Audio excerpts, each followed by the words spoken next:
شرکائے زندہ باد. تو کچھ جدید کے حامی بھی ہے زمانے میں، ہر ایک کہہ نہیں سکتا حسین زندہ باد. نعرہ صلوات.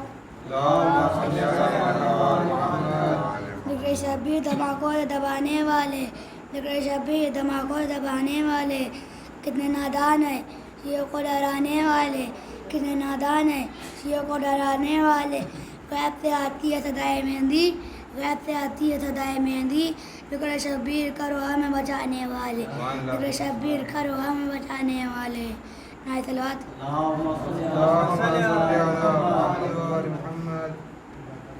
نعرہ صلوات. جو شان ہے حسین کی بے شک حسن کی ہے، جو شان ہے حسین کی بے شک حسن کی ہے. دونوں امام وقت ہیں دونوں علی کے لال، دونوں امام وقت ہیں دونوں علی کے لال. نانا نبی ہیں دونوں کے ماں فاطمہ قمر، نانا نبی ہیں دونوں کے ماں فاطمہ قمر. ایک جنگ میں مثال ہے ایک صلح میں مثال، ایک جنگ میں مثال ایک صلح میں مثال. نعرہ صلوات. عشق شبیر میں وہ لوگ جو مر جاتے ہیں، عشق شبیر میں وہ لوگ جو مر جاتے ہیں. یوں سمجھ لیجئے پردیس سے گھر جاتے ہیں، یوں سمجھ لیجئے پردیس سے گھر جاتے ہیں. ہم تو پروانے شعلوں سے گزر جاتے ہیں، ہم تو پروانے شعلوں سے گزر جاتے ہیں. اور کچھ لوگ تو جگنوں سے بھی ڈر جاتے ہیں. مشکلیں گھیرنے آ کر تو لو عباس کا نام، مشکلیں گھیرنے آ کر تو لو عباس کا نام. نام عباس سے طوفان بھی ٹھہر جاتے ہیں.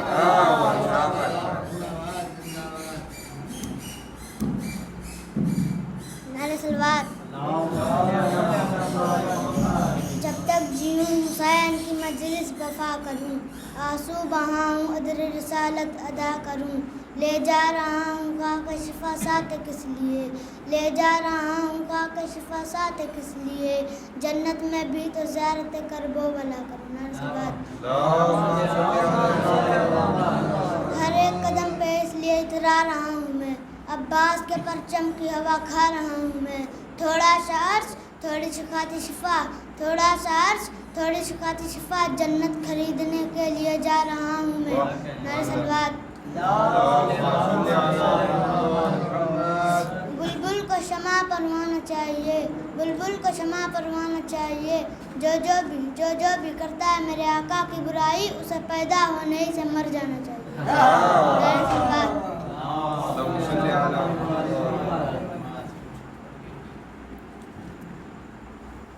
ایک نعرہ صلوات. اے قوم وہی پھر ہے تباہی کا زمانہ، اے قوم وہی پھر ہے تباہی کا زمانہ. کیوں چپ ہے اسی شان سے پھر چھے و ترانہ، کیوں چپ ہے اسی شان سے پھر چھے و ترانہ. اسلام ہے پھر تیر حوادث کا نشانہ، اسلام ہے پھر تیر حوادث کا نشانہ. تاریخ میں رہ جائے گا مردوں کا فسانہ، اسلام ہے پھر تیر حوادث کا نشانہ. تاریخ میں رہ جائے گا مردوں کا فسانہ.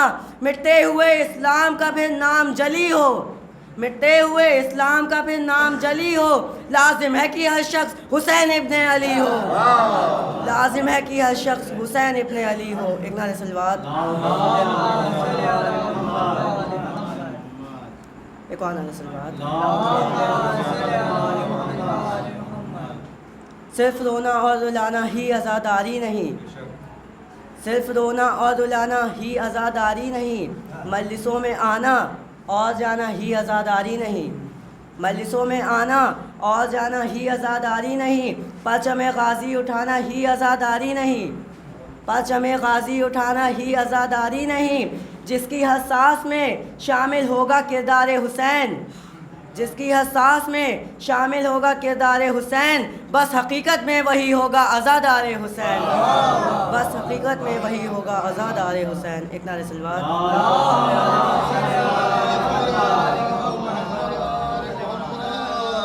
جسے بھی چاہو بٹھا دو نبی کی مسند پر، جسے بھی چاہو بٹھا دو نبی کی مسند پر. بروں کو نیک بتائے کوئی تو ہم جانے، بروں کو نیک بتائے کوئی تو ہم جانے. یزید بننا بنانا تو ہے سہل لیکن، یزید بننا بنانا تو ہے سہل لیکن، حسین ایک بنائے کوئی تو ہم جانے، حسین ایک بنائے کوئی تو ہم جانے. ایک نعرہ صلوات.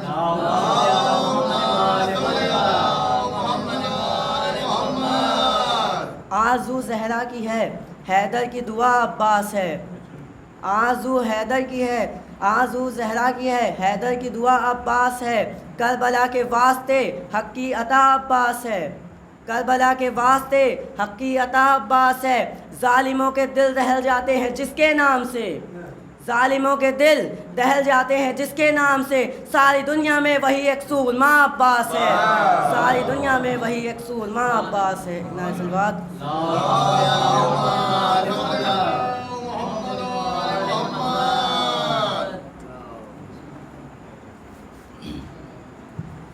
ایک اور سلوات پڑھ دیں محمد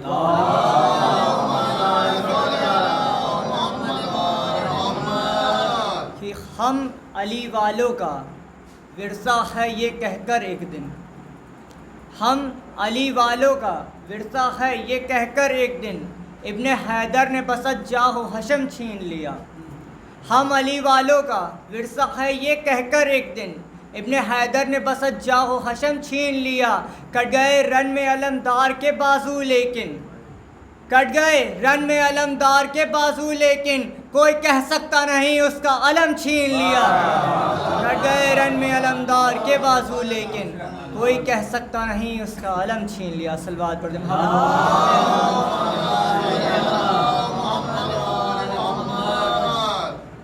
کہ جب بھی اٹھاتے ہیں عباس کے پرچم کو، کہ جب بھی اٹھاتے ہیں عباس کے پرچم کو، بےتاب یہ لگتا ہے ہم ڈپٹی گورنر ہیں، بےتاب یہ لگتا ہے ہم ڈپٹی کمشنر ہیں، اور ایک منتری بھائی پہ اتراتی ہے یہ دنیا، ایک منتری بھائی پہ اتراتی ہے یہ دنیا، عباس کے دو بھائی جنت کے گورنر ہیں، عباس کے دو بھائی جنت کے گورنر ہیں۔ ایک اور صلوات پڑھیں۔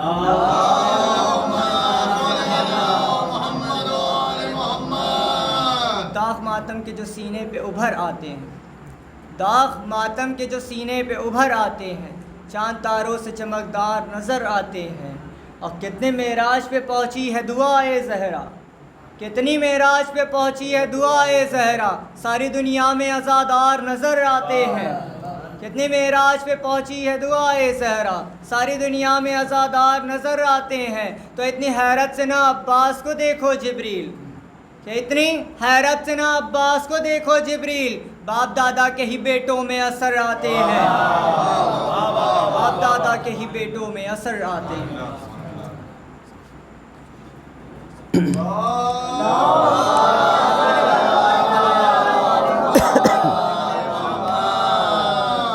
رحم اللہ من قرأ الفاتحہ۔ بسم اللہ الرحمن الرحیم۔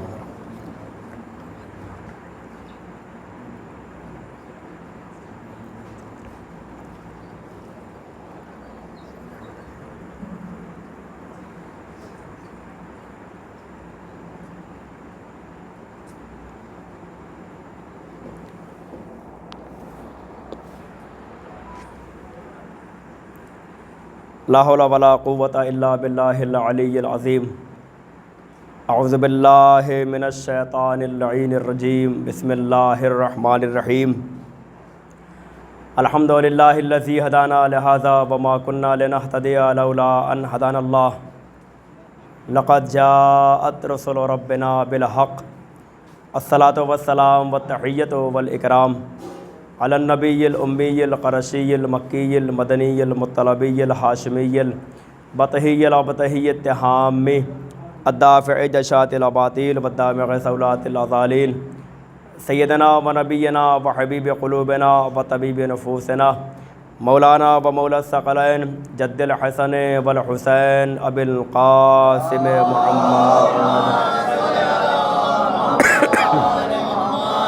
وآلہ الطیبین الطاہرین المعصومین المظلومین المنتخبین المنتجبین، ولعنۃ اللہ علی اعدائہم وقتلتہم وغاصب حقوقہم ومنکر فضائلہم ومصائبہم وسخاوتہم وشجاعتہم وکمالہم وعظمتہم وہیبتہم اجمعین، اما بعد فقد قال رسول اللہ صلی اللہ علیہ وآلہ وسلم انی تارک فیکم الثقلین۔ صلوات پڑھیے محمد۔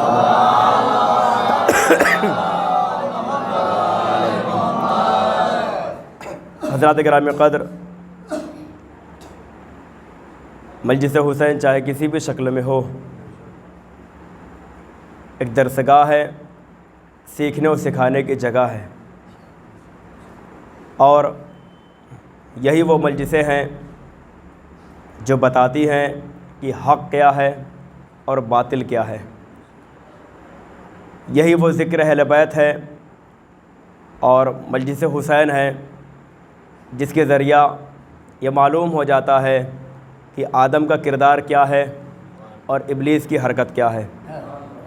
اسی مجلس کے ذریعہ معلوم ہو جاتا ہے کہ جناب موسیٰ کا مشن کیا تھا اور فرعون کیا چاہ رہا تھا، ابراہیم کا کردار کیا ہے اور نمرود کا کردار کیا ہے. یعنی یہ مجلسیں صرف رسمی طور پر نہیں ہیں بلکہ آدم سے لے کر کے ختمی مرتبہ تک کے کردار کا آئینہ بھی ہیں اور ظالم کے چہرے سے نقاب الٹنے کا اچھا ذریعہ بھی ہے. اسی لیے جہاں جہاں بھی مجلس ہوتی ہے اور جہاں جہاں بھی فرش عزا کا اہتمام ہوتا ہے وہ جگہ صرف جگہ نہیں رہتی بلکہ اپنے اندر ایک بہترین مقام رکھتی ہے. اور جہاں جہاں مجلس ہوتی ہے اس جگہ پہ آنے کے لیے فرشتے بھی تمنا کرتے ہیں. ایک کتاب ہے کبریت احمر. جب کہیں مجلس ہوتی ہے ہم آپ بیٹھے ہوئے ہیں تو ہمیں آپ کو تبرک دیا جاتا ہے، ہمیں اور آپ کو تبرک دیا جاتا ہے. لیکن یہ بتائیے کیا فرش عزا پہ صرف ہم ہی آپ آتے ہیں یا اور کوئی ذوات مقدسہ ہیں یا کوئی اور ہستیاں ہیں جو فرش عزا پہ آتی ہیں؟ کہا نہیں، صرف ہم نہیں آتے بلکہ فرشتے بھی مجلس حسین میں آتے ہیں. تو یہ بتائیے کہ ہم آپ کو دیکھ رہے ہیں، آپ ہمیں دیکھ رہے ہیں، ہم نے آپ کو تبرک اپنی حیثیت کے مطابق جو ہوا آپ کو دیا. اب بتائیے ان آنے والے فرشتوں کو تبرک کون دے؟ اور کیجیے گا ان آنے والے فرشتوں کو کون تبرک دے؟ تو آپ کا جواب یہ ہوگا کہ مولانا جو ہمیں نظر آتا ہے ہم اسے تبرک دیتے ہیں، جو ہماری آنکھوں کے سامنے ہے ہم اسے کوشش کر کے تبرک اس کے حوالے کرتے ہیں. تو بس بات ہو گئی نا، جسے ہم تبرک نہیں دے سکتے اسے پروردگار تبرک دیا کرتا ہے. اور تبرک کیا ہے؟ کہ جب یہاں سے مجلس ختم ہو جاتی ہے جو فرشتے آتے ہیں جب وہ اپنے اپنے مسکن کی طرف جاتے ہیں، جب وہ اپنے اپنے مسکن کی طرف جاتے ہیں تو جو فرشتے نہیں آ سکتے ہیں، جو فرشتے مجلس میں نہیں آئے ہیں، وہ آنے والے فرشتوں کی خوشبو محسوس کرتے ہیں اور یہ کہتے ہیں کہ یہ خوشبو پہلے کی خوشبو سے کہیں بہتر نظر آتی ہے. اور کیجیے گا یہ خوشبو پہلے کی خوشبو سے کہیں بہتر نظر آتی ہے. یہ بتاؤ تمہیں ملا کہاں سے؟ یہ تبرک ہے. یہ خوشبو تمہیں ملی کہاں سے ہے؟ تو آنے والے فرشتے کہتے ہیں ہم جا رہے تھے، کیا دیکھا؟ راستے میں ذکر حسین ہو رہا تھا، مجلس حسین ہو رہی تھی. یہ اسی مجلس کی تبرک کا اثر ہے. اور کیجیے گا یہ اسی مجلس کا اثر ہے. اب فرشتے پوچھتے ہیں یہ بتاؤ کیا مجلس ابھی ہے؟ کہ نہیں، مجلس ختم ہو گئی، کیا ہمیں تبرک مل سکتا ہے؟ اور کیجیے گا کہ سب لوگ چلے گئے. کہ یہ بتاؤ وہ جگہ تو باقی ہے جہاں مجلس ہوئی تھی. ہاں توجہ، وہ جگہ تو باقی ہے جہاں مجلس ہوئی تھی. اب یاد رکھیے گا جو فرشتے آ کے تبرک لے کے چلے گئے تھے، جو فرشتے نہیں آ پاتے ہیں اس کے بعد وہاں آتے ہیں اور وہاں کے زمین پہ رہ کے اپنے پروں کو مس کرتے ہیں. جو خوشبو پہلے والے لے گئے تھے، اور کیجیے گا جو خوشبو پہلے والے لے گئے تھے وہی خوشبو دوسرے فرشتے بھی لے جاتے ہیں. اب یاد رکھیے گا، آپ کبھی گھبرائیے نہیں اگر مجلس کی جگہ بدل جائے. توجہ، اگر مجلس کی جگہ بدل جائے تو گھبرانے والی بات نہیں ہے بلکہ فخر کرنے والی بات ہے. کوئی جگہ ایسی نہ بچے جہاں فرش عزا نہ بچھائی گئی ہو. صلوات پڑھیے محمد وآل محمد پر. کوئی جگہ ایسی نہیں ہے، چونکہ اس سے جو پہلے جو میں نے 2 مجلس پڑھی وہ بالکل اوپر مجلس تھی. اور آج خوش نصیب ہیں مرحوم شمشاد صاحب کے فرزندان قبلہ مولانا فضل صاحب کہ جنہوں نے محنت اور کاوشوں کے ذریعہ اتنا بڑا عزا خانہ بنا کر کے، پہلے یہ ہوتا تھا کہ جگہ کم تھی لیکن اتنی جگہ بڑھی ہے. یہ صرف جگہ ہماری نہیں بڑھی ہے بلکہ فرشتوں کے بیٹھنے کی بھی جگہ بڑھی ہے. اور کسی جگہ چونکہ یہ وہ جگہ ہے جہاں پر صرف ہم جیسے لوگ نہیں آتے, مقدس ہستیاں بھی آتی ہیں. اور ظاہر سی بات ہے کسی کے پاس بیٹھنے کے لیے, کسی بڑے کے پاس بیٹھنے کے لیے ہمیں وقت نکالنا پڑتا ہے. ضروری نہیں ہے ہر بڑا آدمی اپنے پاس ہمیں بیٹھائے. بیٹھنے کے لیے ہمیں اس سے ٹائم لینا پڑتا ہے. ضروری نہیں ہے کہ ٹائم دینے کے بعد وہ مل جائے. اور کیجیے گا, ضروری نہیں ہے کہ وہ ٹائم دینے کے پاس مل جائے. کم سے کم ہمیں اسی پہ ناز کرنا چاہیے جہاں دنیا والے ہر ایک سے ملنے کے لیے ٹائم مانگتے ہیں پھر بھی نہیں مل پاتے. ہمارے پاس ایسی مقدس ہستیاں ہیں کہ جب بھی فرش عزا بچھا لو ہم جا کے ان کے برابر بیٹھ جاتے ہیں. ارے یہ وہ ہستیاں ہیں جن کے دروازے پر آنے کے لیے فرشتے اجازت مانگتے ہیں. وہ ہستیاں ہمارے لیے اتنی لائق احترام ہے, اجازت نہیں. ادھر ہم نے فرش عزا بچھائی, ادھر وہ ہستیاں ہمارے لیے آ گئی. صلوات پڑھیے محمد وعلی محمد. ادھر ہم نے فرش عزا کا اہتمام کیا. اور یاد رکھیے گا کہ فرش عزا بچھانے کے بعد کبھی بھی یہ ذہن میں محسوس مت کیجئے گا ہم جو مجلس جا رہے ہیں فلاں کی وجہ سے جا رہے ہیں. کبھی بھی ذہن میں یہ سوال نہ لائیے گا کہ ہم جو فرش عزا پہ جا رہے ہیں, مجلس جا رہے ہیں, وہ تعلق کی بنیاد پہ جا رہے نہیں, بلکہ بچھانے والے نے فرش عزا بچھا دی. اب آپ ان کے نہیں بلکہ یہ سوچئے جس کو آپ نے مہمان بلایا ہے آپ اس کے لیے جا رہے ہیں. فرش عزا بچھا کر کے ہم نے مہمان کسے بلایا ہے؟ کہ رسول کو مہمان بلایا ہے, علی کو مہمان بلایا ہے, حسن کو مہمان بلایا ہے. اب آپ بتائیے کون سا ایسا میزبان ہے جو مہمان کے آنے کے بعد خود غائب رہے؟ یہی سوچ کے انسان, اور کبھی بھی فرش عزا کا تقابل اپنے گھر کے, توجہ چاہتا ہوں ایک بات ذہن میں رکھیے گا, کبھی بھی فرش عزا پہ آنے کے بعد کبھی فرش عزا کی تہذیب کو گھر سے ملانے کی کوشش مت کیجیے گا. اس لیے کہ کبھی بھی فرش عزا کی تہذیب کوشش کیجیے گا کہ گھر کی تہذیب مجلس میں نہ آنے پائے. مجلس کی تہذیب اپنے گھر لے جائیے. اس لیے کہ جب جب بھی ہمارے گھروں کی تہذیب فرش عزا پہ آئے گی اختلاف ہوگا, وہاں باتیں الگ پیدا ہوں گی. لیکن جب یہی فرش عزا کی تہذیب ہمارے گھروں میں جائے گی, اب وہ ہمارا گھر نہیں رہے گا بلکہ فرش عزا کی تہذیب کے بعد وہ گھر جنت نما ہو جائے گا. صلوات پڑھیے محمد وعلی محمد وعلی. اسی لیے فرش عزا کی تہذیب یا علی اللہم صلی اللہ محمد وعلی محمد, کوشش رہے کہ فرش عزا کی تہذیب کو اپنے گھر لے جائیے. بازاروں کی تہذیب تو لوگ شوق سے لے کے چلے آتے ہیں. کوئی چیز انوکھی چیز دیکھی بازار میں اسے پورا کرنے کی کوشش کی. ایسے ہی فرش عزا کی تہذیب کو دیکھیے, پھر اسے اپنے گھر میں لا کے رائج کیجئے. پھر دیکھیے وہ گھر گھر نہیں رہے گا بلکہ ایک مثالی گھر بن جائے گا. اب مثالی گھر کیوں بنے گا؟ جناب سلمان, جناب فضہ کی گفتگو ہم نے سنی ہوگی.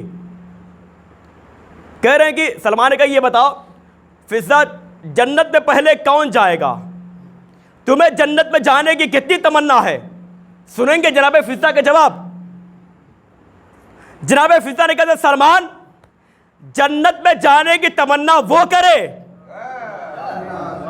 جو جنت میں نہ رہتا ہو.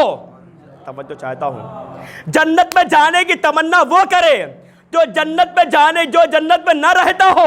ارے میں جنت کے جانے کی تمنا کیوں کروں؟ اس لیے کہ جنت کے مالکان میرے گھر میں رہتے ہیں. تو جن کے پاس مقدس ہستیاں ہوتی ہیں وہ کبھی بھی گھبراتے نہیں ہیں. اسی لیے دنیا نے بہت سے لوگوں نے کوشش کی ہے ذکر حسین کے حوالے سے، اہل بیت علیہ السلام کے حوالے سے، لیکن ان کی کوششیں ہمیشہ ناکام رہیں گی، اس لیے کہ آل محمد علیہ السلام کا ذکر یہ ہماری وجہ سے نہیں بلکہ اللہ کی وجہ سے زندہ ہے، اور یہ وعدہ ہے اللہ کا کہ فَاذْكُرُونِي أَذْكُرْكُمْ، میرے بندے تم میرا ذکر کر میں تمہارا ذکر کروں گا۔ اب سوچئے، ہمارا وعدہ تو ٹوٹ سکتا ہے لیکن اللہ کا وعدہ کبھی نہیں ٹوٹ سکتا۔ تو امام حسین علیہ السلام نے اللہ کے ذکر کو تلواروں کے نیچے کیا ہے، تلواروں کے نیچے کیا ہے، اور اللہ کے ذکر کو باقی رکھا ہے۔ اب اللہ کی ذمہ داری ہے کہ حسین نے تہ خنجر بھی اللہ کے ذکر کو باقی رکھا، اب یہ اللہ کی ذمہ داری ہے کہ حسین کے ذکر کو قیامت تک باقی رکھے۔ یہ اللہ کی ذمہ داری حسین کا ذکر ہے کیا؟ کہ یہ مجلس ہی تو حسین کا ذکر ہے۔ اب یہ اس مجلسوں کو کس نے باقی رکھا؟ کہ اللہ نے باقی رکھا۔ اب آپ بتائیے، جو اللہ کے مشن سے ٹکرا جائے وہ کون ہوتا ہے؟ جو اللہ کے مشن سے ٹکرائے وہ کون ہوتا ہے؟ کہ وہ آدمی نہیں شیطان ہوتا ہے۔ اب اگر کہیں بھی مجلس حسین پر کہیں طرح سے اعتراض آنے لگے، سمجھ جانا آدمی نہیں شیطان کی نسلیں بول رہی ہے۔ صلوات پڑھیے محمد وآل محمد پر۔ کہیں بھی اگر آ جائے یا اگر کہیں بھی کسی طرح کی باتیں آنے لگے تو کوشش یہ کیجئے کہ مجلس کا بھرم بچا رہے، اس لیے کہ فرش عزا بچھانے کے بعد ذمہ داری ختم نہیں ہوتی۔ یہ صلوات پڑھیے محمد وآل محمد۔ آپ لوگ اور آگے آ جائیے نا، آپ لوگ اور آگے آ جائیے اچھے سے۔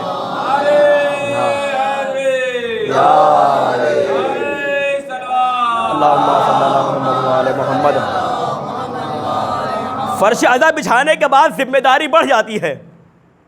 کیوں؟ اس لیے کہ جیسے ذمہ داری آپ کی بڑھ جاتی ہے آنے کے بعد، ویسے منبر پہ آنے کے بعد ذاکر کی بھی ذمہ داری بڑھ جاتی ہے کہ ہم نے پبلک کا 1 گھنٹہ ملا تھا تو اس 1 گھنٹے میں کیا دیا،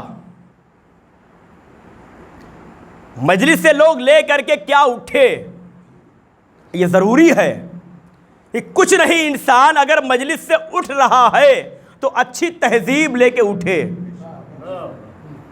اس لیے کہ مجلس صرف یہاں تک نہیں ہے، اب اس کے بعد مجلسوں کا سلسلہ لے کر کے جلوس کی شکل میں ہوتا ہے، باہر جا کر کے جلوس کی شکل میں ہوتا ہے، اور اسی لیے آپ کو 10 دن عشرے میں عزا خانے میں بلایا جاتا ہے۔ ورنہ عام طور سے جو مجلسیں کر لیں، خاص طور سے جو عشرے ہوتے ہیں، ذاکر کو بلایا جاتا ہے، امام باڑے سجائے جاتے ہیں، شہ نشین سجائی جاتی ہے، باقاعدہ اہتمام کیوں ہوتا ہے؟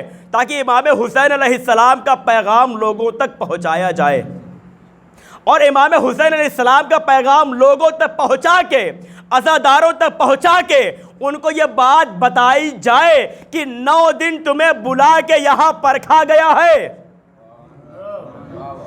9 دن بلا کے تمہیں یہاں پرکھا گیا ہے، حسین کی تعلیمات تمہیں دی گئی ہے، آل محمد علیہ السلام کی تعلیمات آپ کو دی گئی ہے۔ اب 9 محرم کے بعد 10 محرم کو آپ عزا خانے میں نہیں رہتے بلکہ آپ جلوس کی شکل میں باہر رہتے ہیں، آپ جلوس کی شکل میں باہر رہتے ہیں، اسی لیے 9 دن آپ کو عزا خانے میں بلا کے پرکھا گیا، دیکھا گیا۔ حسین نے یہی کہا ہے، میں نے تمہیں 9 دن آزمایا ہے، میری تعلیمات پہ غور کرو، اور 10ویں محرم کو تعلیمات پر عمل کر کے لوگوں کے سامنے پیش کرو۔ ہم نے دیکھا تم کیسے ہو، اب تم بتاؤ کہ اہل بیت کیسے نظر آتے ہیں۔ صلوات پڑھیے محمد وآل محمد پر۔ اب تم بتاؤ کہ اہل بیت کی تعلیمات کیا ہے۔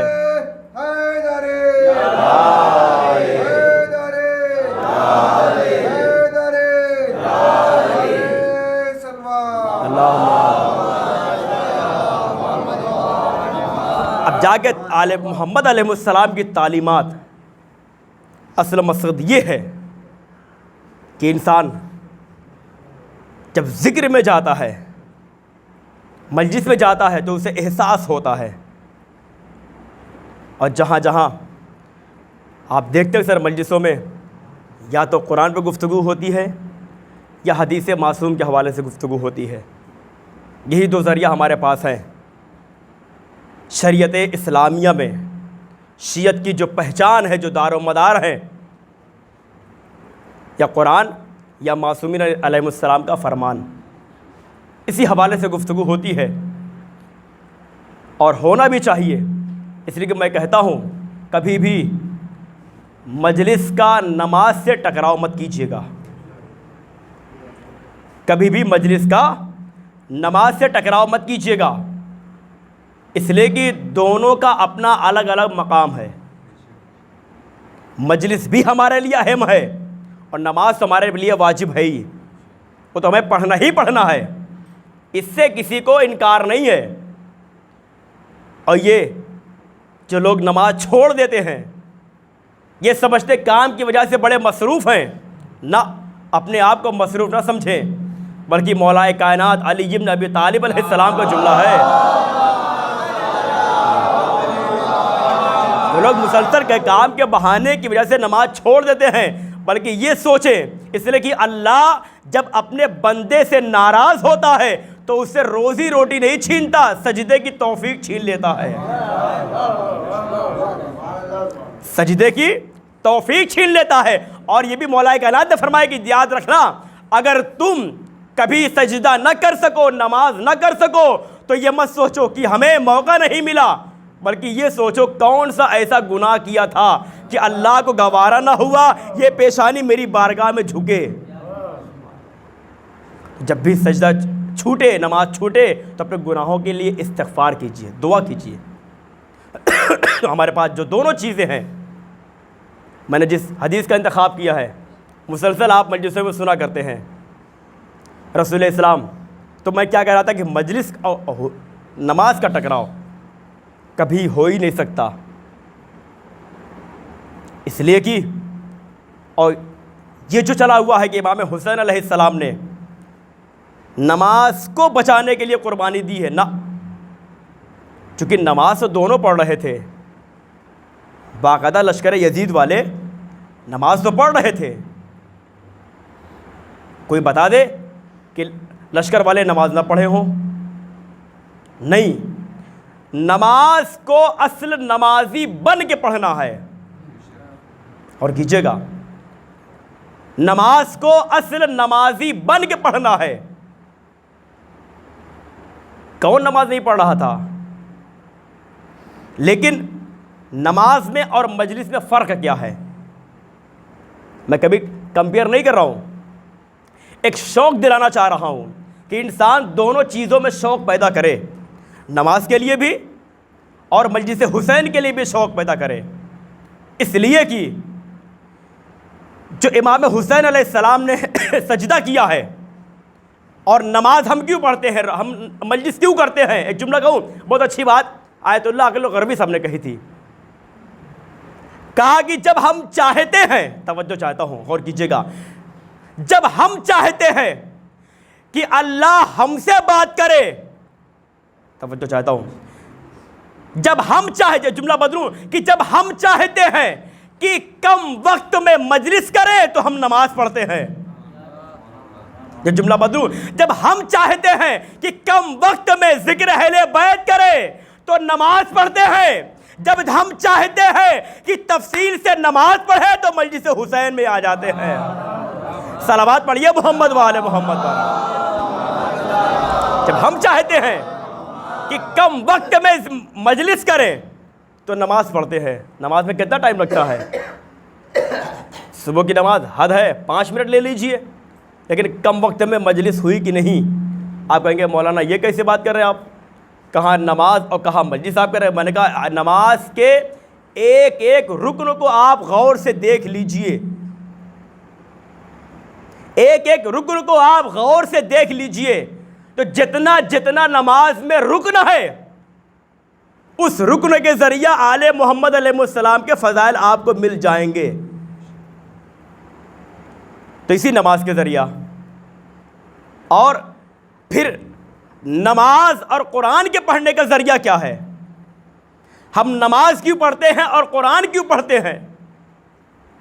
پڑھیے، میں کہتا ہوں روزانہ کم سے کم 40 سے 50 آیت کی تلاوت کیجیے اور ترجمے کے ساتھ کیجیے. اب تو ماشاءاللہ ہر گھر میں ترجمے والا قرآن ہے.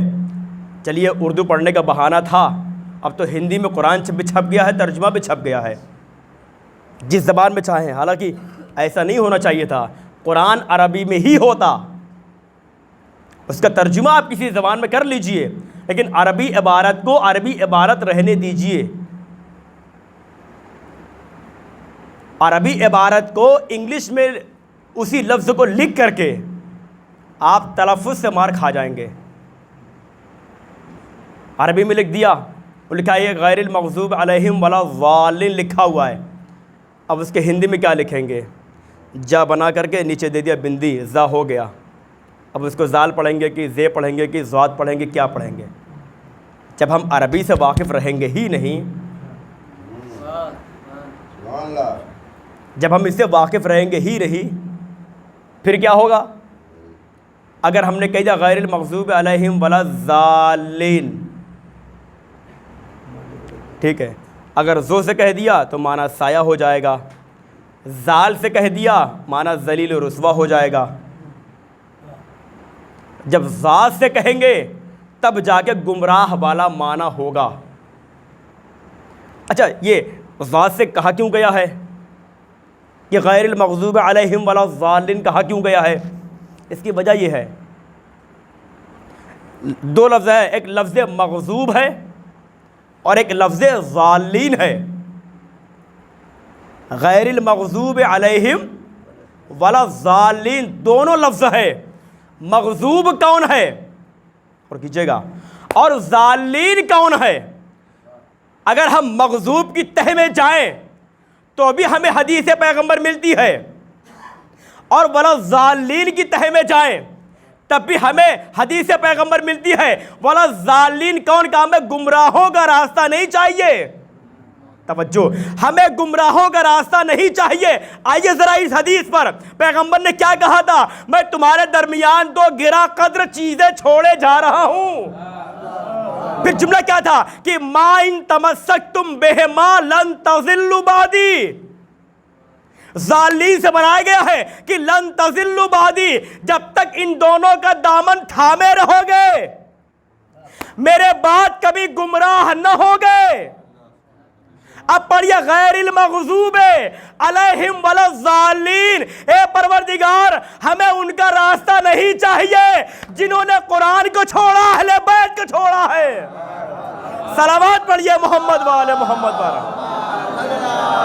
ہمیں ان کا راستہ نہیں چاہیے جنہوں نے قرآن کو چھوڑا ہے اور اہل بیت کو چھوڑا ہے. اب مغضوب کی تہ میں آئیے، یہ مغضوب ہیں کون؟ پڑھیے حدیث، بسم اللہ الرحمن الرحیم.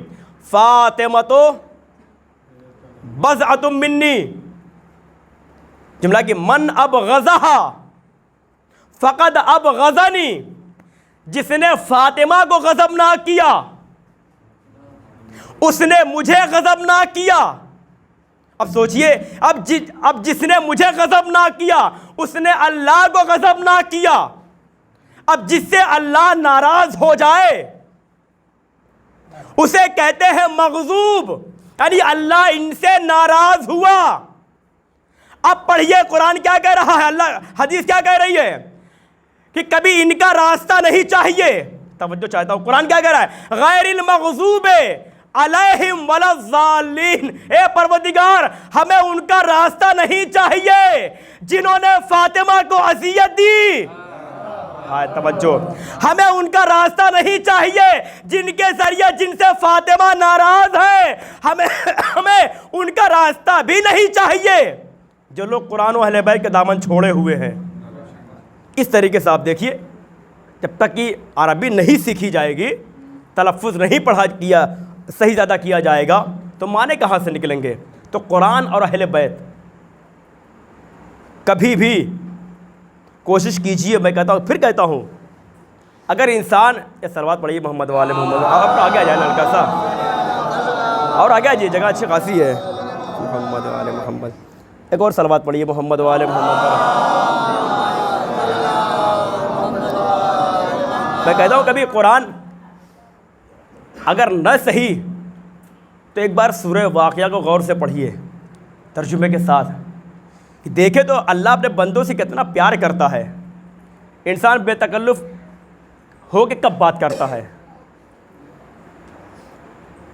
بہت کھلے انداز میں. یہ جو کام کر رہے ہو یہ ایسے نہیں, یہ میری وجہ سے ہوا ہے. ہوتا نہیں ہوتا ہے. یہ کام جو کر رہے ہو یہ تم نہیں, اس میں ہم بھی شامل ہیں. تم یہ کام کر پاتے, ہم نے کام کیا ہے. پڑھیے سورہ واقعہ. بسم اللہ الرحمن الرحیم. افرأیتم الماء الذی تشربون, کیا تم لوگوں نے نہیں دیکھا جو پانی تم پیتے ہو, اَأَنزَلْتُمُوهُ مِنَ الْمُزْنِ أَمْ نَحْنُ الْمُنزِلُونَ, کیا اس پانی کو تم نازل کرتے ہو یا ہم نازل کرتے ہیں. سوچئے کون کہہ رہا ہے؟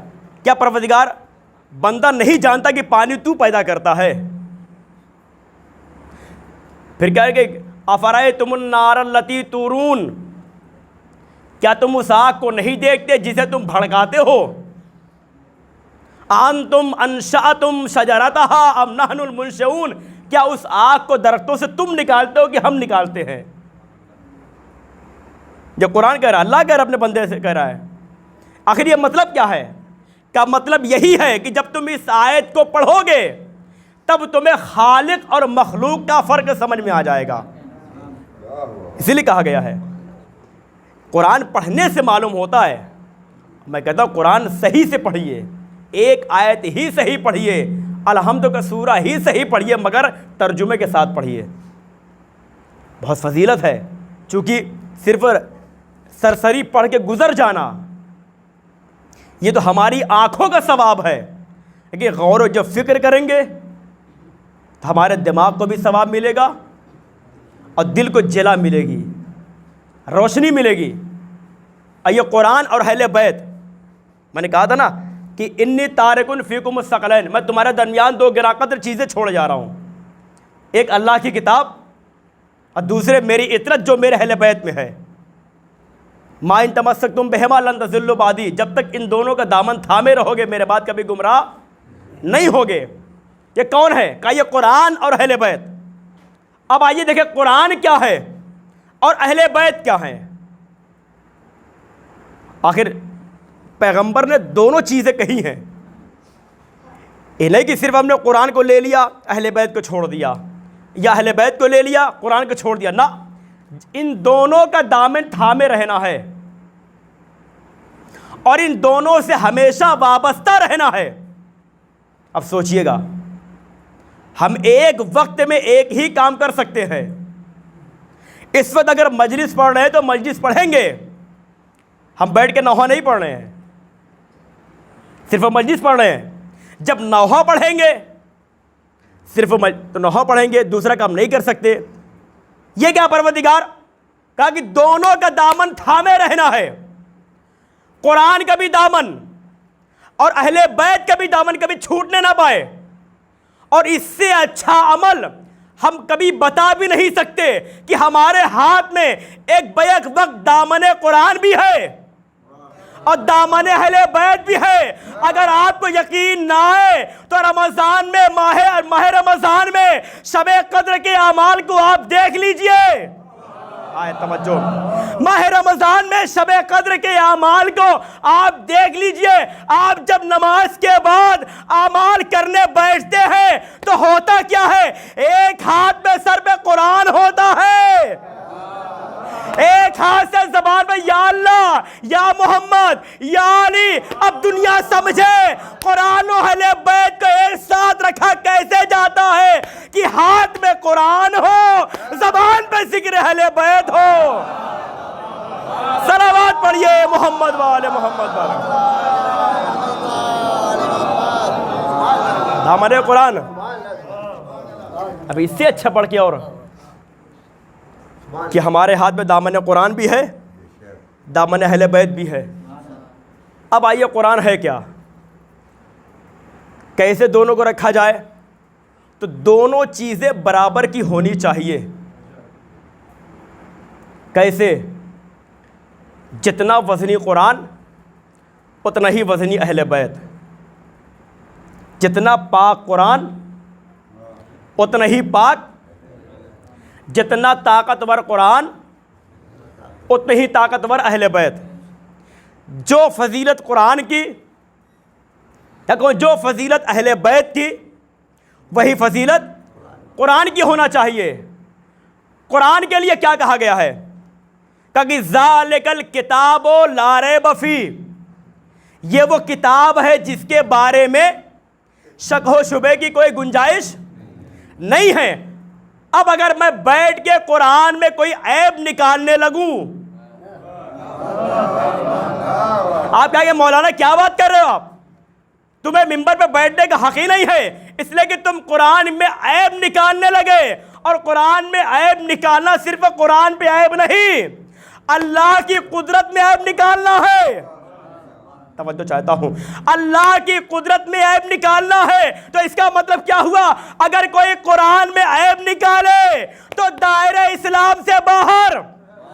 جو صفت قرآن کی وہی صفت اہل بیت کی۔ اگر کوئی قرآن میں عیب نکالے تو اسلام سے باہر، اگر کوئی اہل بیت میں عیب نکالے، صلوات پڑھیے محمد والے محمد والے۔ اگر کوئی اہل بیت میں عیب نکالے تو وہ بھی دائرہ اسلام سے باہر۔ آئیے ذرا پوچھے قرآن کتنا وزنی ہے؟ تو قرآن نے اسی سورہ واقعے میں کہا، بسم اللہ الرحمن الرحیم، انہ لقرآن کریم فی کتاب مکنون لا یمسہ الا المطہرون۔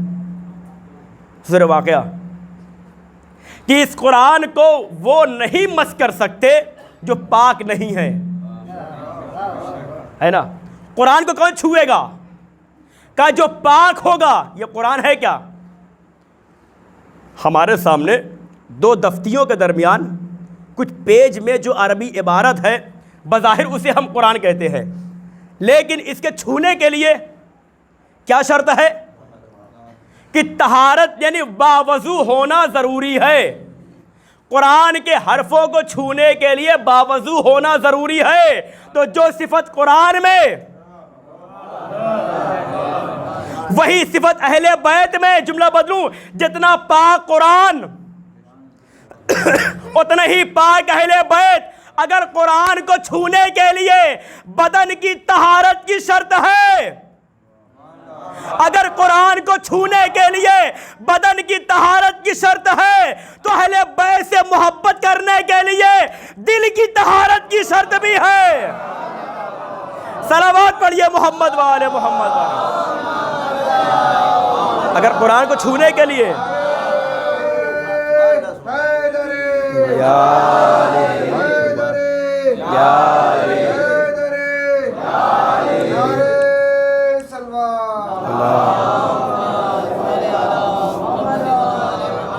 اگر قرآن کو چھونے کے لیے بدن کی طہارت کی شرط ہے، تو اہل بیت سے محبت کرنے کے لیے اگر قرآن کو چھونے کے لیے بدن کا پاک ہونا ضروری، تو اہل بیت سے محبت کرنے کے لیے دل کا پاک ہونا ضروری ہے۔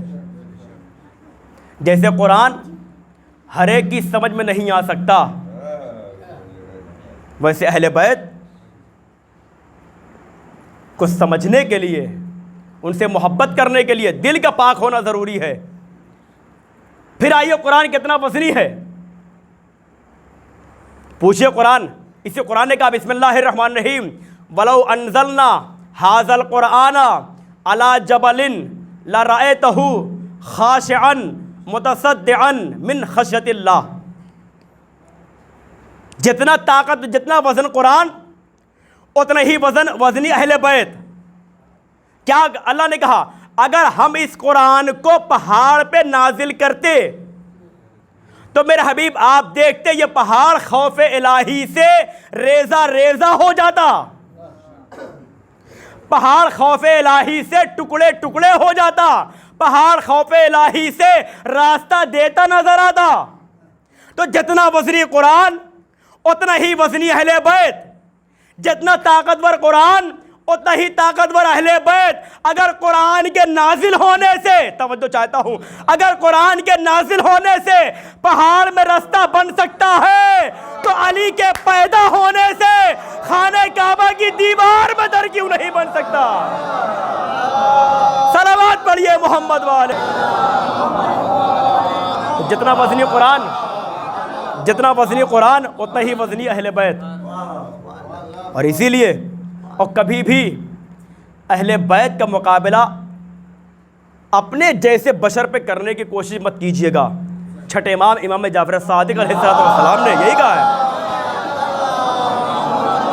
کبھی بھی اپنا مقابلہ، کبھی بھی ہمارا کمپیئر اپنے جیسے بشر پہ مت کیجیے گا، اس لیے کہ جب اللہ نے نبیوں کو بغیر ان کی نبوت کا اقرار لیے ہوئے نبی نہیں بنایا ہے، تمام نبی کو جبھی نبوت دی ہے جب آخری نبی کے مرتبے کا اقرار کر لیا ہے۔ اب بتائیے قرآن میں کل کتنے نبیوں کے نام ہیں؟ آپ دیکھتے ہو کہ مشکل سے قرآن میں کل 25 سے 26 نبی کے نام ہیں۔ نبی کتنے ہیں؟ 1,24,000۔ یہ کیا پروردگار؟ نبی تو 1,24,000 ہے، کتنے پرسنٹ کا نام نبی قرآن میں ہے؟ اگر آپ حساب کرنے بیٹھ جائے تو کتنا ہوگا؟ کہاں 1 لاکھ اور کہاں 25 سے 26 نبی کے نام ہیں؟ آخر وجہ کیا ہے؟ تو شاید ایک وجہ جو میرے ذہن میں آئی ہے، اگر ہو سکے اسے آپ قبول کر لیجئے گا، لیکن کوئی زبردستی نہیں ہے۔ شاید، پھر کہہ رہا ہوں شاید، ایک طالب علم ہونے کی حیثیت سے ایک نظریہ پیش کر رہا ہوں، اللہ نے انہی نبیوں کے تذکرے کو قرآن میں رکھا جن کے ذکر سے آل محمد علیہ السلام کی فضیلت آشکار ہوتی ہو۔ شاید کہہ رہا ہوں، جتنے نبی کا ذکر قرآن میں ہے شاید اسی وجہ سے ہے۔ اب آپ جس نبی کا ذکر اٹھا کے دیکھ لیجئے، پورا باقاعدہ احسن القصص، قصوں میں سب سے اچھا قصہ جناب یوسف علیہ السلام کا ہے۔ یہ بتائیے کیا جناب یوسف کا تذکرہ صرف سرسری ہے؟ شروع سے لے کر کے جب سے خواب دیکھا ہے اور عزیز مصر بننے تک، باقاعدہ ان کے بھائیوں نے کہا کہ میں نے خواب دیکھا کہ مجھے 11 ستارے، ہے نا، 11 کوكباً، 11 ستارے مجھے رأيتهم لي ساجدين، وہ سب مجھے سجدہ کر رہے ہیں۔ جناب یعقوب نے کہا تھا کہ یہ خواب کسی کو بتانا نہیں ورنہ یہ سب تمہارے دشمن ہو جائیں گے، لیکن خواب بتایا گیا۔ پھر کیا ہوا؟ وہی ہوا کہ سب دشمن ہو گئے۔ اب کیسے باپ سے بچھڑنے کے لیے، الگ کرنے کے لیے جو پلاننگ کی ہے لے کر کے آئے، کہاں؟ کہا کہ ہم جا رہے ہیں کھیلنے کے لیے، آپ جناب یوسف کو ہمارے ساتھ کیوں نہیں بھیج دیتے؟ کیوں نہیں ایمان رکھتے ہمارے اوپر، بھروسہ کیوں نہیں رکھتے؟ چلیے بہرحال یہ باتیں ہو گئی، لیکن جناب یعقوب نے کہا بھی مجھے اسی بات کا ڈر ہے کہیں تم لوگ کھیلتے کھیلتے ہٹ نہ جاؤ اور میرے بچوں کو بھیڑیا کھا جائے۔ وہ ایک بہانہ بھی دے دیا، لیکن یہی ہوا۔ اب وہ کھیلنے کے لیے گئے، اب باقاعدہ ان لوگوں نے پلاننگ کی کہ جناب یوسف علیہ السلام کو کنویں میں ڈال دینا ہے۔ پہلے تو ایک باقاعدہ قتل کی پلاننگ کی گئی، نہ باپ کے سامنے رہیں گے نہ ہمارا مرتبہ گھٹے گا، یہ دیکھیے گا، نہ مرتبہ ہمارا گھٹے گا۔ چلتے گئے، جب یہ مسئلہ کہ ان کو قتل کر دیا جائے، ان کا ایک بھائی تھا جناب لاوی، بھائی کی محبت، کہا کہ دیکھو ایک کام کرو، اگر تم چاہتے ہو کہ باپ کی نظروں کے سامنے ہم اچھے رہے نا تو ان کو ہٹا دو، ان کو قتل نہ کرو، بلکہ ان کو اسی کنویں میں ڈال دو۔ آخر جناب لاوی نے تمام بھائیوں سے ہٹ کر کے جناب یوسف علیہ السلام کو بچانے کی ترکیب کیوں نکالی؟ کہا چونکہ بھائی سامنے نہ رہے لیکن کم سے کم زندہ تو رہے۔ توجہ، بھائی سامنے نہ رہے کم سے کم زندہ تو رہے، اچھا جناب لاوی کے ترکیب نکالنے کا جو اللہ نے صلاح دیا ہے، پھر نبوت جناب یوسف علیہ السلام کے نسل میں نہیں آئی بلکہ جناب لاوی کی نسل میں آئی۔ اے پروردگار یہ کیا ہے کہ تم نہیں دیکھتے، اس نے میرے ایک نبی کے بچانے کی ترکیب نکالی۔ توجہ، جناب لاوی نے، میرے بندے نے میرے نبی کے بچانے کی ترکیب نکالی، تو اللہ نے یہ صلاح دیا آپ خود ہی فیصلہ کر لیجئے، جب نبی کو قتل سے بچانے کے لیے ترکیب نکالنے پر اللہ نے لاوی کی نسل میں نبوت کو رکھا ہے تو اس ابو طالب کو کیا کہیے گا؟ توجہ، اس ابو طالب کو کیا کہیے گا؟ لاوی نے صرف ترکیب نکالی ہے، ابو طالب نے محمد کو بچایا ہے۔ لاوی کی نسل میں نبوت کو رکھا، ابو طالب کی نسل میں امامت کو رکھا ہے۔ صلوات پڑھیے محمد والے محمد پر۔ لاوی کی نسل میں اس لیے نبوت کو رکھا، اور جناب ابو طالب کی نسل میں امامت کو رکھا۔ چلیے اب یہ لوگ کنویں میں ڈال کر کے چلے گئے، ایک قوم آئی جس نے نکالا۔ اب پھر کیا ہوا؟ گئے عزیز مصر کے پاس رہے، اس کے بعد پھر وہ اپنے عہدے پر دھیرے دھیرے ترقی کرنے لگے، اللہ نے ان کو ترقی عطا کی۔ لیکن جو جناب یوسف کو سزا کس بات کی ملی ہے؟ چاہیے اگر گناہ کرنے کی سزا ملے تو ٹھیک ہے، یا گناہ نہ کرنے کی سزا مل رہی ہے، جرم نہ کرنے کی سزا مل رہی ہے۔ کیوں؟ زلیخا کی بات نہیں مانی، کہا کہ نہیں، میں تھوڑی سی مخالفت لکھ کر کے اپنے اللہ کی نظر میں مجھے پیش ہونا ہے۔ ٹھیک ہے، بندہ ناراض ہو تو ہو، لیکن اللہ مجھ سے ناراض نہ ہو۔ چلیے اس کے بعد جیل میں چلے گئے، زندان میں رہے، لیکن جو اللہ نے ان کو فضیلت دی تھی تمام امت پر، پھر کیا ہوا؟ کہا کہ اسی جیل میں کچھ لوگ، ظاہر سی بات ہے اگر بستی میں عالم ہو جائے کوئی تو ہر انسان تھوڑی محبت کرتا ہے، کچھ تو ایسے ہیں کہ نہ پوچھئے بس۔ یہ ہر جگہ کی فطرت، یہ نبیوں کے زمانے کی فطرت ہے، یہ آج کی نئی بات نہیں ہے۔ جیل میں بیٹھے بیٹھے تبلیغ ہو رہی تھی، تاکہ ان کو خواب کی تعبیر کا علم دیا گیا ہے۔ اب دو نکل کر کے آئے، کہا کہ ہم نے سنا کہ آپ اچھی تعبیر بتاتے ہیں خواب کی۔ کہا ہاں، تمہارا خواب کیا ہے؟ اب سنیے کہ بس یہی آخری بات ہے۔ کہا کہ تمہارا خواب کیا ہے؟ کہا کہ میں نے خواب دیکھا ہے کہ انی اعصر خمرہ، میں شراب نچوڑ رہا ہوں۔ جناب یوسف نے کہا کہ ایسا ہے کہ تم پہلے کرتے کیا تھے؟ کہا کہ میں وہ عزیز مصر کے پاس بیٹھتا تھا اور اس کو جام پلٹ کے دیتا تھا، اس کی سقائی کرتا تھا۔ کہا تم پچھلی پوسٹ پر پھر واپس کر دیے جاؤ گے، تمہیں کچھ دن بعد جیل سے رہائی مل جائے گی۔ اب اتنے میں وہ بھی آیا جو تپتا تھا، کہا چلے ہم بھی ذرا دیکھیں تو بات کیا ہے۔ کہا کہ یوسف، کہا میں نے بھی ایک خواب دیکھا ہے۔ کہا کیا؟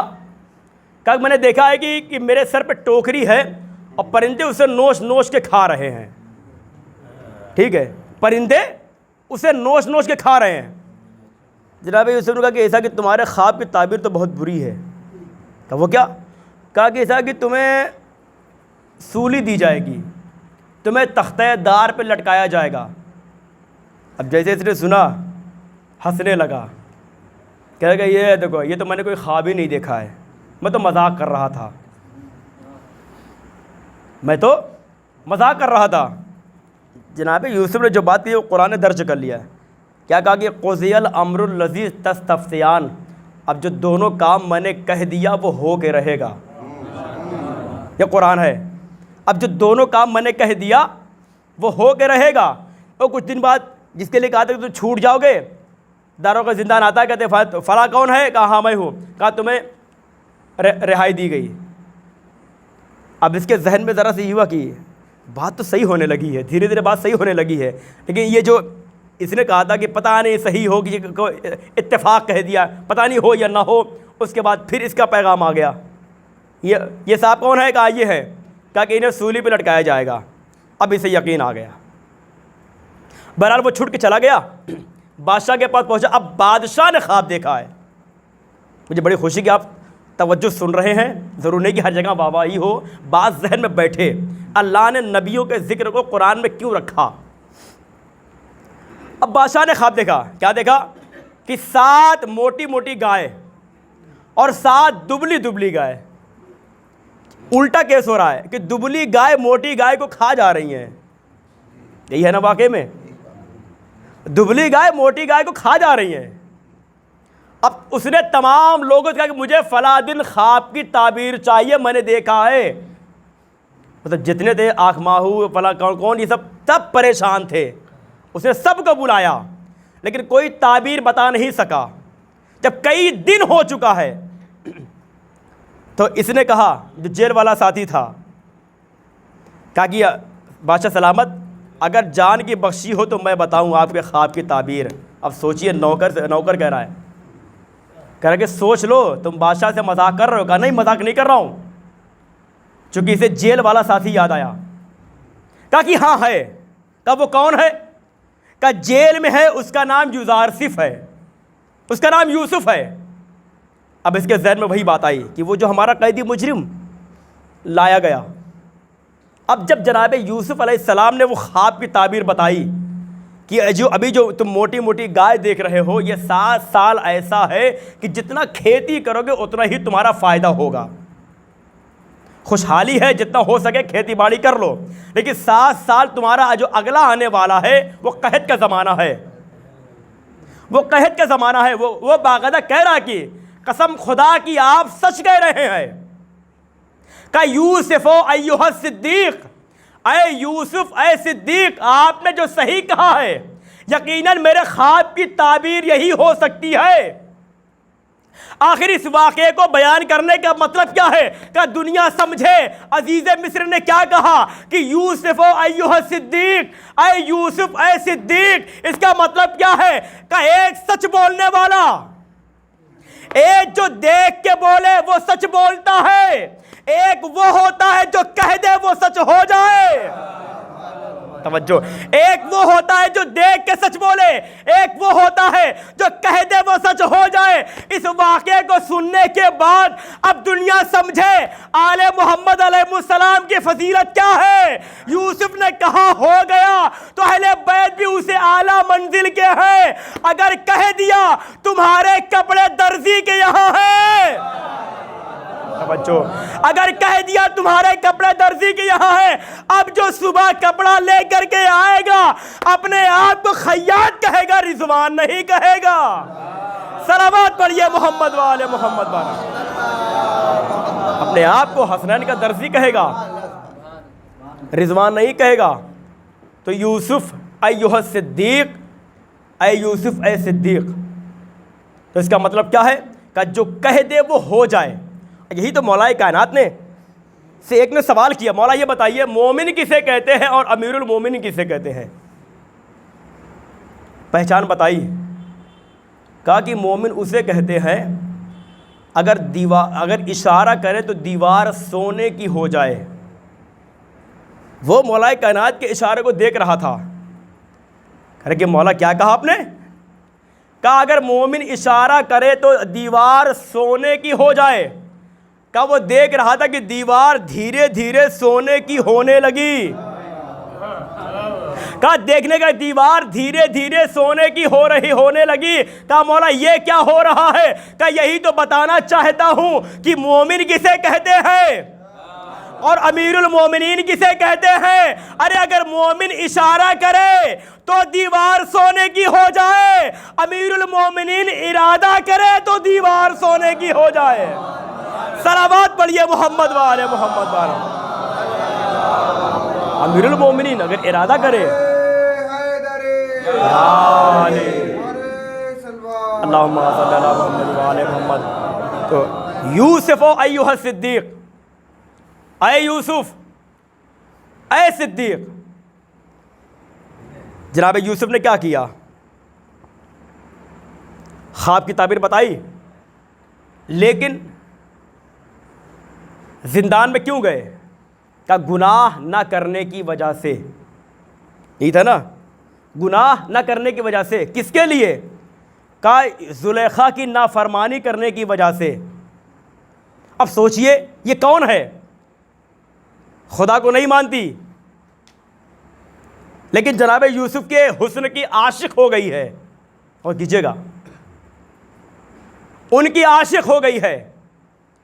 اب اس کو لائن پہ لانے کے لیے جناب یوسف نے کتنی محنت کی ہے؟ تقریباً 12 سے یا 14 سال زندان میں رہے ہیں۔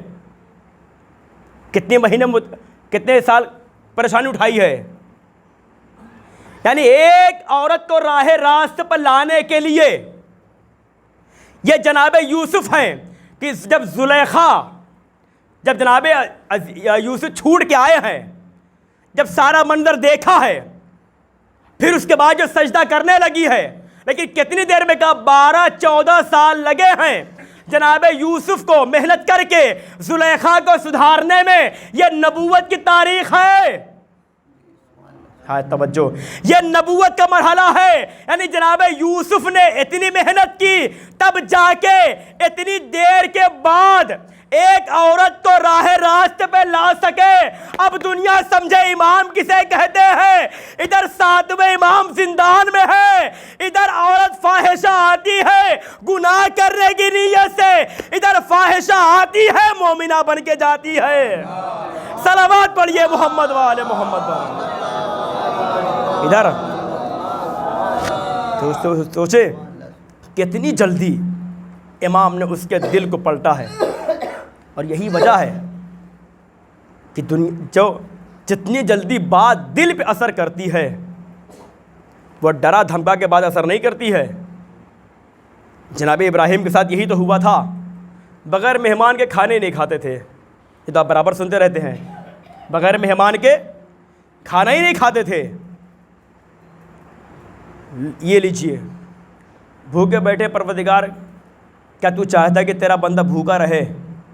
کیا دیکھا ایک قافلہ آ رہا تھا، وہ قافلہ ایسا تھا کہ جو خدا کو مانتا ہی نہیں تھا، لیکن جناب ابراہیم نے روکا، کہا کہ ایسا کرو آپ لوگ رکتے جاؤ یہاں پر، اور میرے ساتھ ایک وقت کا بیٹھ کے کھانا کھا لو۔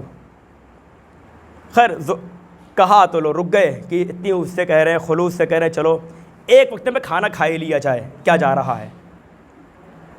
اب آئے، دسترخوان جب لگا دیا گیا، کھانا کھا لیا، جناب ابراہیم نے ایک گزارش رکھی ہے، کہا کہ ایک کام کرو، میرے اللہ کا ایک سجدہ کرتے چلے جاؤ، میرے اللہ کا ایک سجدہ کرتے جاؤ۔ کہہ رہے کہ دیکھا جس چیز کا ڈر تھا وہی چیز ہوئی، وہی ہو گیا۔ اب ان میں کہا کہ ارے اس میں زیادہ کیا ہے، کون سا انہیں دل کا حال معلوم ہے، چلو اپنی پیشانی جھکانے میں جا کیا رہا ہے نا، چلو اپنی پیشانی جھکانے میں جا کیا رہا ہے۔ اب سب نے اپنی پیشانی زمین پر رکھ دی، سب نے اپنی پیشانی زمین پر رکھ دی۔ ادھر ابراہیم علیہ السلام نے اپنے ہاتھ کو اٹھایا، اے پروردگار میرے کہنے پر انہوں نے پیشانی رکھ دی ہے، اے پروردگار یاد رکھنا سر جھکانا میرا کام، دل جھکانا تیرا کام، سر جھکانا میرا کام، دل جھکانا تیرا کام۔ اب دنیا یہ ہم سے پوچھ رہی ہے یہ مجلسوں میں کھلایا کیوں جا رہا ہے، تبرک دیا کیوں جا رہا ہے، بانٹا کیوں جا رہا ہے؟ کہ اسی لیے بانٹا جا رہا ہے تاکہ دنیا حسین کی فرش عزا پہ آئے، ہم بلا کے فرش عزا پہ بیٹھا کے یہی کہنا چاہتے ہیں، اے پروردگار ہم نے لوگوں کو بلا کے فرش عزا پہ بیٹھا دیا ہے، حسین کی معرفت ادا کرنا یہ تیرا کام ہے۔ صلوات پڑھیے محمد وآل محمد وآل۔ حسین کی معرفت دینا یہ تیرا کام ہے، اسی لیے فرش عزا پہ بلایا جاتا ہے تاکہ دنیا سمجھے کہ آج بھی در حسین سے کوئی خالی ہاتھ نہیں جاتا ہے، در حسین کی عظمت ہے۔ یہاں پر چھوٹا بھی آتا ہے تو اسے بھی مرتبہ دیا جاتا ہے، بڑا بھی آتا ہے تو اسے بھی مرتبہ دیا جاتا ہے۔ کیوں آتے ہیں؟ اس لیے کہ حسین کے لیے رونے کا مقصد ہوتا ہے، اور روتے اسی لیے ہیں کہ رونے والے تھے مگر انہیں رونے نہیں دیا گیا۔ اگر سکینہ روتی تھی تو ظالم تماچے مارتے تھے، یہی کہتے تھے۔ سوچئے جتنا سکینہ کو حسین سے پیار تھا، جتنا سکینہ حسین کو چاہتے تھے، سکینہ چاہتی تھی، جتنا حسین چاہتے تھے، شمر نے یہی کہہ کے سکینہ کو اونٹ کی ننگی پیٹھ پہ باندھا تھا۔ کہا تھا چونکہ سکینہ حسین سے بہت محبت کرتی تھی لہذا سکینہ کو الگ اونٹ پہ بیٹھ کے چلنا پڑے گا۔ سوچیے ارباب ازا، کیا باپ کی محبت کا بدلہ اسی طرح دیا جاتا ہے؟ اور صرف یہی نہیں ہوا، جب جناب سکینہ کے کانوں سے گوشوارے چھینے گئے ہیں نا، آواز دی بابا جس انداز سے بندے پہنائے تھے، بڑی بے دردی سے ظالم نے میرے بندے چھینے ہیں۔ اور جب پہلا تماچا لگا ہے نا جناب سکینہ کو حسین کی شہادت کے بعد، آواز دی بابا مجھے معلوم ہو گیا کہ یتیمی کسے کہتے ہیں۔ خدا کوئی غم نہ دے، آپ کی آواز گریہ بلند ہے۔ 28 محرم گزر چکی، 10واں بھی آپ نے کیا ہے، شہدائے کربلا کا 20واں بھی آپ کریں گے۔ کسی غریب سے غریب آدمی ہونا، اگر وہ نہیں کر سکتا تو محلے والے آ جاتے ہیں، اس کا حصہ بٹا لیتے ہیں، 10واں کر لیتے ہیں، 20واں کر لیتے ہیں۔ مگر ہائے زینب کتنی غریب ہے، ہائے سجاد کتنا غریب ہے، قید خانے میں ہے، بازار کوفہ و شام میں ہے۔ ارباب ازا، یہ بڑا مشکل مرحلہ ہے سید سجاد کے لیے، زینب و کلثوم کے لیے کتنا سخت مرحلہ ہے۔ حسین نے کہا تھا بہن زینب نماز شب میں مجھے بھول نہ جانا، اور یہی کہا تھا نا بہن زینب میری بیٹی سکینہ سے خبردار رہنا، میری سکینہ کا خیال رکھنا۔ ارباب ازا، یہ قافلہ حسین کی شہادت کے بعد جو 11 محرم کو میدان کربلا سے چلا ہے نا، تو جناب زینب نے جب سید سجاد کی یہ حالت دیکھی ہے، اپنے آپ کو اونٹ کی پیٹھ سے گرا دیا ہے۔ آواز دی بیٹا سجاد کیا تم ایسے عالم میں ہمارا ساتھ چھوڑ دو گے؟ سجاد نے یہی کہا تھا کہ اے بھوبی اماں آپ خود انصاف سے بتائیے کہ جوان بیٹا ہو، بیٹا اتنا مجبور کہ باپ کے لاشے کو دفن نہیں کر سکتا، کفن نہیں پہنا سکتا۔ اس کے بعد جب یہ قافلہ چلا ہے، بس انشاءاللہ 2 سے 3 منٹ کے اندر انشاءاللہ مجلس تمام کر دوں گا، لیکن آپ روئیں گے آپ، اس لیے کہ رونے کے لیے ہمیں پیدا کیا گیا ہے۔ جب بھی کہیں مجلس ہوتی ہے نا تو آپ اکثر سنا کرتے ہیں کہ جناب فاطمہ زہرا حسین کے سرہانے، حسین کے سر پہ ہاتھ رکھ کے ہائے حسین کہہ کے روتی ہیں۔ جب کہیں مجلس ہوتی ہے نا، جب وہ حسین جناب زہرا ہاتھ اٹھاتی ہے نا، حسین آنکھ کھول کہتے اماں کہاں جا رہی ہیں؟ میرے لال تیرے چاہنے والوں نے فرش عزا کا اہتمام کیا ہے، اماں جلدی آئیے گا۔ ہمارے یہاں کا بھی دستور ہوتا ہے نا کہ جب ماں بچے کو چھوڑ کے مجلس چلی جاتی ہے، جب بچہ بیدار ہوتا ہے تو ماں کو پاتا نہیں ہے ماں کہاں گئی ہے، مجلس گئی تھی۔ جیسے ہی ماں مجلس سے آتی ہے نا، بچہ فوراً سوال کرتا ہے اماں کہاں گئی تھی؟ میرے لال مجلس گئی تھی۔ اماں مجلس میں کیا ملا؟ جو کچھ رومال میں دامن میں ہوتا ہے نا، ماں بچے کے حوالے پیش کر دیتی ہے، لو میرے لال یہ میں مجلس حسین میں ملا ہے۔ اے ارباب ازا، حسین کی ماں فاطمہ زہرا مجلس میں آتی ہے، جب مجلس ختم ہو جاتی ہے وہ ماں پھر جاتی ہے اپنے لال کے پاس، جیسے ہی سر پہ ہاتھ رکھتی ہے حسین آنکھ کھول کے کہتے ہیں اماں آ گئی؟ ہاں میرے لال مجلس سے آ گئی۔ اماں میرے چاہنے والے تھے؟ ہاں میرے لال بہت بڑا مجمع تھا۔ اے اماں میرے چاہنے والوں نے مجھے کیا دیا ہے؟ ایک مرتبہ آنسوؤں سے بھرا رومال فاطمہ زہرا پیش کرتی ہے، اے میرے لال تیرے چاہنے والوں نے یہ آنسوؤں کی سوغات دی ہے، اے پروردگار حسین پہ رونے کے لیے یہ چند قطرے آنسو کے ہیں، یہ صرف آنسو نہیں ہے، حسین کے زخموں کا مرہم بنتے ہیں۔ جزاکم اللہ خیرن جزا۔ خدا کوئی غم نہ دے سوائے غم امام مظلوم کربلا کے۔ سنیں گے ارباب ازا، یہ قافلہ راہ کوفہ و شام میں ہے۔ ایک مرتبہ وہ نیزہ جس پہ سر حسین تھا وہ آگے نہیں بڑھتا ہے، وہ آگے بڑھ نہیں رہا ہے۔ ظالم تازیانہ لے کر سید سجاد کے پاس آئے، کہتا ہے اے سجاد تمہارے بابا کا سر آگے کیوں نہیں بڑھتا ہے؟ ہمارے امام آئے بابا آپ کا سر آگے کیوں نہیں بڑھتا ہے؟ ارے سر حسین سے آواز آئی، اے بیٹا سجاد، ارے میرے سینے پہ سونے والی سکینہ میرے قافلے میں نہیں ہے، جزاکم اللہ خیر الجزا۔ اب جناب زینب و سجاد، جناب زینب و کلثوم سکینہ کو تلاش کرنے کے لیے نکلی۔ اے سکینہ کہاں ہو؟ تمہیں تمہاری پھوپھی آواز دے رہی ہے، اے میری لاڈلی سکینہ کہاں ہو؟ کیا دیکھا؟ ایک نقاب پوش بی بی ہے جس کی آغوش میں سکینہ بیٹھی ہوئی ہے۔ وہ آنے والی معظمہ سکینہ کے سر پہ ہاتھ پھیر کے کہتی ہے، اے بی بی نہ گھبراؤ، اے بیٹی سکینہ نہ گھبراؤ، تمہیں تمہاری پھوپھی لینے کے لیے ضرور آئے گی۔ اے ارباب عزا، جناب زینب قریب پہنچی، سکینہ کو آغوش میں دیکھا، آواز دی بی بی پردیس میں تیرا شکریہ کہ تو نے میری یتیمہ پہ رحم کیا۔ ارے اس کی بابا کی شہادت کے بعد کسی نے تماچے مارے، کسی نے گوشوارے چھینے۔ جزاکم اللہ خیر الجزا۔ جناب زینب کہتی ہے، اے بی بی پردیس میں تمہارا شکریہ کہ تو نے میری یتیمہ پہ رحم کیا۔ اے ارباب عذاب، جناب زینب کہتی ہے، اے بی بی اگر مدینہ ہوتا تو میں تیرے احسان کا بدلہ چکا دی۔ ایک مرتبہ آنے والی معظمہ نے نقاب الٹ کے آواز دی، اے زینب میں کوئی اور نہیں، تمہاری ماں فاطمہ زہرا۔ زینب لپٹ گئی، اماں بھرا گھر اجڑ گیا، چادر چھینی گئی۔ اے اماں بھائی کو شہید کیا گیا، خیمے جلائے گئے۔ الا لعنت اللہ علی قوم الظالمین، سیعلم الذین ظلموا ای منقلب ینقلبون۔ پروردگار واسطہ محمد علیہ محمد کا ہمارے سے عبادت قبول فرما، جو پریشان کی پریشانی کو دور فرما۔ پروردگار روضہ مقدسہ کی محافظت فرما، پرچم اسلام کو سربلند فرما، پرچم کفر نفاق کو سرنگو فرما۔ پروردگار ذکر فضائل مصائب کا واسطہ حاضرین کے تمام مرادوں کو پورا فرما، اس گھر میں اپنی رحمتوں کا نزول فرما۔